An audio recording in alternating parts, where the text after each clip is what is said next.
नमस्कार दोस्तों, स्वागत है आपका अपने यूट्यूब चैनल अमित टिक्स पर। तो आज के वीडियो में हम आपके लिए आए हैं मैथ्स के कुछ इंपॉर्टेंट क्वेश्चन। तो चलिए वीडियो को शुरू करते हैं। देखते हैं आज का अपना पहला क्वेश्चन। क्वेश्चन कहता है 11,236 की राशि को ए, बी और सी के बीच इस प्रकार वितरित किया जाता है कि ए और बी के हिस्से का अनुपात 3:5 है और ए और सी के हिस्से का अनुपात 4:7 है। तो बी का हिस्सा ज्ञात करें। इसके लिए हम सबसे पहले क्या करेंगे, ए और बी का अनुपात लिख लेंगे। ए अनुपात बी का रेशियो कितना दिया गया है, 3:5 और ए और सी का रेशियो कितना दिया गया है, 4:7। तो देखिए यहाँ से लिख लेते हैं 4:7। देखिए यहाँ पर ए का रेशियो 3 है और यहाँ पर ए का रेशियो 4 है। तो ए का रेशियो हम समान करने के लिए क्या करेंगे, यहाँ पर हम 4 से मल्टीप्लाई कर देंगे इस पूरे को और इसे हम क्या करेंगे, 3 से मल्टीप्लाई कर देंगे इस पूरे को। तो देखिए 4×3 12, यहाँ पर ए का रेशियो आ गया 12, बी का रेशियो 5×4 20 और सी का रेशियो 27×21। तो देखिए तीनों का रेशियो आ चुका है। अब क्या बोला है क्वेश्चन कि बी का हिस्सा ज्ञात करें। बी कितना है, 20। कितना में से, तो 21 20 41 41 12 53। रुपये कितना है, 11,236 रुपया। अब देखिए 53 से कितना बार से कट जाएगा, तो देखिए 212 बार में पूरा कट जाएगा। अब इस दोनों को मल्टीप्लाई कर लेंगे, 20 दूनी 40 और 21 दूनी 42। तो देखिए ये आ गया आपका आंसर। तो चलिए अब चलते हैं अपने नेक्स्ट क्वेश्चन की ओर। क्वेश्चन कहता है ए, बी और सी साथ मिलकर किसी काम को 1 से 30 और 45 दिन में पूरा कर सकते हैं। बी और सी साथ मिलकर 6 दिन तक कार्य करते हैं। शेष कार्य ए द्वारा 12 दिनों में पूरा किया जाता है। एक्स का मान हमें ज्ञात करना है। यहाँ पर लिखेंगे हम ए, बी और सी। ए x दिन में, बी 30 दिन में तथा सी 45 दिन में पूरा करता है। अब हम क्या करेंगे, दोनों का एलसीएम ले लेंगे। एलसीएम कितना आ जाएगा, 90। अब एक एक दिन का काम निकाल लेंगे, तो 30 तिहाई 90 और 45 दूना 90। अब बोलता क्या है, बी और सी साथ मिलकर 6 दिन तक काम करते हैं। तो बी और सी एक दिन में कितना यूनिट काम करते हैं, 3 2 5 यूनिट काम करते हैं और 6 दिन तक करते हैं दोनों साथ। तो 6 5 30 यूनिट दोनों मिलकर काम कर लेते हैं। तो देखिए 90 में से 30 काम हो चुका है, तो शेष काम कितना बचा, 60। अब 60 काम को ए द्वारा कितना दिन में, 12 दिन में पूरा किया जाता है। तो 12 5 60। तो देखिए ए कितना यूनिट काम करता है एक दिन में, 5 यूनिट। तो 90 यूनिट करने में उसे कितना दिन लगेगा, भाग दे देंगे, 18 5 90, तो उसे 18 दिन लगेंगे। तो ये आपका राइट आंसर हो जाएगा, एक्स का मान जो आप यहाँ पर एक्स माने थे। तो चलिए अब चलते हैं अपने नेक्स्ट क्वेश्चन की ओर। क्वेश्चन कहता है 6 अंक वाली संख्या इतना 125 से विभाज्य है। ऐसे 6 अंकों वाली कितनी संख्याएं हैं। सबसे पहले देखिए 125 से विभाज्य होना चाहिए। 125 का विभाज्य का नियम क्या कहता है, आपको पता होगा, जो 5 का नियम कहता है। तो इसको हम क्या लिख सकते हैं, 5 पर पावर 3। तो पावर कितना है, 3 है। तो लास्ट का जो संख्या है, लास्ट का 3 डिजिट 125 से विभाज्य होना चाहिए। यही तो है इसका डिविजिबिलिटी रूल। तो देखिए 125 से कौन कौन सी संख्या विभाज्य हो सकती है। यहाँ पर इसका मान हमें निकालना है, x y 5 का, ठीक है। तो फर्स्ट संख्या हो जाएगी 125, दूसरी 250, तीसरी 375। जो 125 से विभाज्य हो सकती है ऐसी 3 संख्याएं, 3 अंकों वाली डिजिट हमें लिखना है। तो हमने यहाँ पर लिखना स्टार्ट कर दिया है। 500, उसके बाद कौन सा, 625 विभाज्य हो सकता है, फिर 750, फिर 875। इसके आगे जाएंगे तो संख्या 4 अंकों की हो जाएगी। तो हमको तो सिर्फ 3 अंकों वाली संख्या ऐसी लेनी है। देखिए यहाँ पर उसमें भी हमको वैसी संख्या लेनी है जिसका यूनिट डिजिट 5 हो। तो देखिए इस यहाँ पर 0 है, इसमें भी 0 है, इसमें भी 0 है। तो वैसा संख्या जो 3 नंबर का हो और उसका यूनिट डिजिट 5 हो। तो देखिए 1 2 3 4। तो ऐसी कितनी संख्या पॉसिबल है, 4। तो देखिए यहाँ से आपका राइट आंसर हो गया। तो चलिए अब चलते हैं अपने नेक्स्ट क्वेश्चन की ओर। क्वेश्चन कहता है कोई दुकानदार किसी वस्तु के अंकित मूल्य पर 10% का छूट देने के बाद वस्तु को बेचकर 17% का लाभ प्राप्त करता है। यदि वस्तु का क्रय मूल्य 480 रुपया है तो वस्तु का अंकित मूल्य ज्ञात करें। तो देखिए 480 रुपये को वस्तु है, उस पर लाभ कितना कमाता है, 17% का। तो 117/100 लिख सकते हैं हम। अब क्या करता है कि अंकित मूल्य पर, मार्क प्राइस पर वह 10% का छूट देता है, मतलब 90/100। अब हम इसको क्या करेंगे, दोनों को काट लेंगे। देखिए इस 100 से इस 100, A0 से A0। अब देखिए यहाँ से काट लेंगे, 9 एकम 9 9 तिहाई 27, तो कट गया। अब देखिए 48 गुने 13 करेंगे। इसको शॉर्टकट ट्रिक क्या है, 48 को पहले 10 से गुना कर लेंगे तो कितना आ जाएगा, 480। फिर 48 को 3 से गुना कर देंगे तो कितना आ जाएगा, 144। तो 480 प्लस 144 कितना हो जाएगा हमारा, 624। तो ये हमारा राइट आंसर हो जाएगा। तो चलिए चलते हैं अपने नेक्स्ट क्वेश्चन की ओर। क्वेश्चन कहता है यदि x + 1/x का वैल्यू √7 है तो आपको बताना है x² + 1 भागा x पर पावर 4 + 1/x² का मान।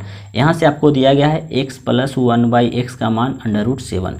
इसका मान आपको ज्ञात करना है। सबसे पहले क्या करेंगे, इसको हम x से भाग देंगे। x से भाग देंगे तो क्या निकल कर आ जाएगा, x प्लस 1/x भागा है इसलिए हम बटा कर देंगे। यहाँ से क्या निकल के आ जाएगा, एक्स क्यूब प्लस 1/x³।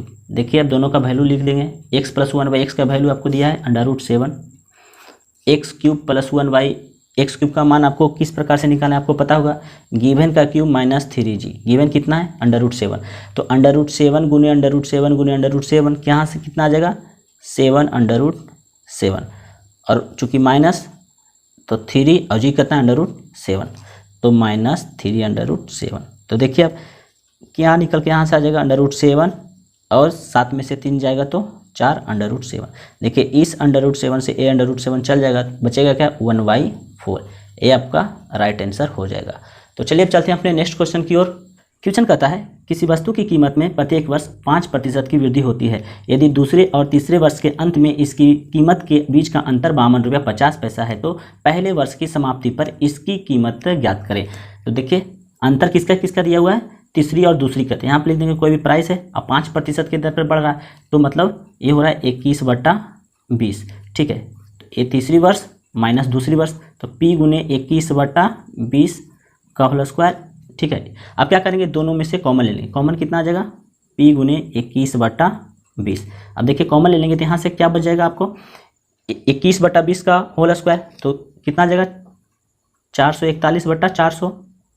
ठीक है, माइनस अब जब यहाँ से कॉमन लेंगे तो एक कितना बचेगा 21/20, लेकिन 21/20 बचा, इसको हर से गुना कर देंगे बराबर करने के लिए डिनोमिनेटर को, तो कितना हो जाएगा 21 गुने 20 और ये 20 गुने 21, तो इसका कितना आ जाएगा 420/400। देखिए दोनों नीचे वाला बराबर हो गया। अब देखिए कितने का बराबर दिया हुआ है 52 रुपया 50 पैसे के बराबर। ठीक है, अब देखिए यहाँ से इसका वैल्यू आपको ज्ञात करना है, तो p गुने 21/20। अब देखिए जब इसको घटाएंगे तो कितना आ जाएगा 21/400, कितने के बराबर है 52.50 के बराबर। जब ये पॉइंट को हटाएंगे तो यहाँ पर आ जाएगा कितना 100, ए 100 से ए 2 शून्य। ठीक है, ए 2 शून्य से ए 2 शून्य। अब देखिए कितने बार में कट जाएगा, ये 21 से कट जाएगा कितने बार में 250 बार में। तो देखिए 250 गुने 4 कितना आ जाएगा 1000। तो ये पहली वर्ष के अंतिम तक का प्राइस है, ये इसका आ गया, तो यही आपका आंसर हो जाएगा। चलिए अब चलते हैं अपने नेक्स्ट क्वेश्चन की ओर। क्वेश्चन कहता है ABCD एक ऐसा चक्रीय चतुर्भुज है जिसके विकर्ण बिंदु P पर प्रतिच्छेदित करते हैं। यदि एंगल DBC बराबर 72 डिग्री और एंगल BAC बराबर 42 डिग्री हो तो एंगल BCD का मान ज्ञात करें। चक्रीय चतुर्भुज है इसलिए हम चलिए एक वृत्त इस प्रकार से बना लेते हैं। चक्रीय चतुर्भुज है तो इस प्रकार से हम एक चक्रीय चतुर्भुज बना लेते हैं। सारे का नेमिंग कर देंगे ABCD। विकर्ण किस पर P पर, तो विकर्ण भी हम बना लेते हैं इस प्रकार से। अब देखिए एंगल का मान क्या दिया हुआ है DBC का 72 डिग्री,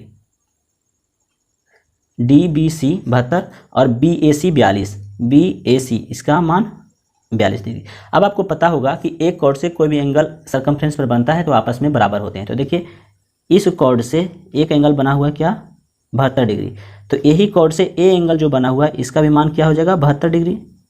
अब आपको पता होगा कि साइक्लिक क्वाड्रेटर में अपोजिट एंगल का मान 180 डिग्री के बराबर होता है, तो ये दोनों का मान 72 + 42 कितना हो जाएगा 72 + 42 114। तो इसका मान क्या होगा, तो हम क्या करेंगे 180 - 114 कर देंगे तो इसका मान आ जाएगा, तो कितना हो जाएगा 66 डिग्री। तो ये आपका राइट आंसर हो जाएगा। ठीक है, तो चलिए चलते हैं अपने नेक्स्ट क्वेश्चन की ओर। क्वेश्चन करता है ट्रायंगल ABC में DE पैरेलल है BC के, जहां D और E क्रमशः भुजा AB और AC पर स्थित बिंदु है। यदि AD बराबर 2 सेंटीमीटर, BD बराबर 5.2 सेंटीमीटर, AC बराबर 9 सेंटीमीटर हो और AE बराबर 1 सेंटीमीटर है तो x का मान ज्ञात करें। तो देखिए इस प्रकार से हम एक ट्रायंगल बना लेते हैं। नेम लिख देते हैं A, B और C, और AB पर D और AC पर E। ठीक है, इस प्रकार से लिख दिए हम। अब ये किसके पैरेलल है, इसके पैरेलल। तो जब भी कोई ट्रायंगल में दो भुजा बराबर होते हैं या पैरेलल हो जाते हैं तो आपस में वो ट्रायंगल सिमिलर हो जाते हैं, एक बिग ट्रायंगल एक स्मॉल ट्रायंगल। तो इसका एक प्रॉपर्टी है जो आपको याद होगा, AD बटा AB = AE बटा AC। अब देखिए क्या करेंगे, AD का मान क्या दिया हुआ है 2 और BD का मान क्या दिया हुआ है 5.2, AE का मान x और AC का मान 9।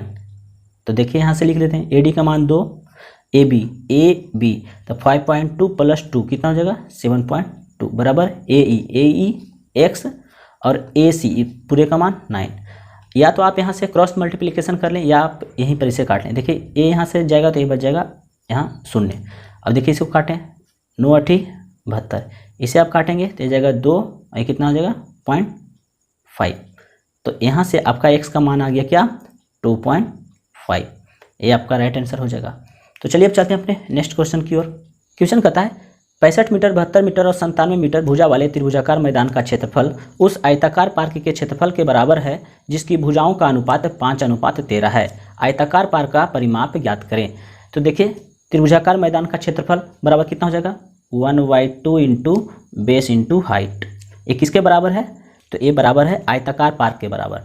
तो आयताकार का क्षेत्रफल कितना हो जाता है लेट इंटू ब्रेथ। तो देखिए अब सारे का मान लिख लेंगे 1/2 इंटू ब्रेथ कितना दिया हुआ है 65 और हाइट 72 और लेंथ इंटू ब्रेथ देखिए यहाँ पर दिया हुआ है। तो इसको हम क्या लिख सकते हैं, ये चूँकि अनुपात में तो 5x गुने 13x। अब देखिए 13 5 65, तो इस 65 से ये 65 कट जाएगा। अब यहाँ से ये कट जाएगा कितने बार में 36 बार में। तो x स्क्वायर का मान आ जाएगा क्या आपका 36। तो x का मान क्या आ जाएगा 6। ठीक है, अब आपसे क्या बोला है कि जिसकी भुजाओं का आयताकार पार्क का परिमाप, तो परिमाप बराबर क्या होता है 2 इंटू एल प्लस बी। तो 2 l प्लस बी 13 5 18, तो 18 x हम लिख सकते हैं यहाँ पर चूँकि रेशियो में तो x। अब देखिए 18 दूनी 36x, x का मान कितना आया 6, तो 36 गुने 6। तो देखिए यहाँ से कितना आ जाएगा 6 6 36 और 6 18 और 18 3 21। ये आपका आंसर हो जाएगा। तो आपको ये वीडियो कैसा लगा हमें कमेंट सेक्शन में ज़रूर बताएं। Thank you.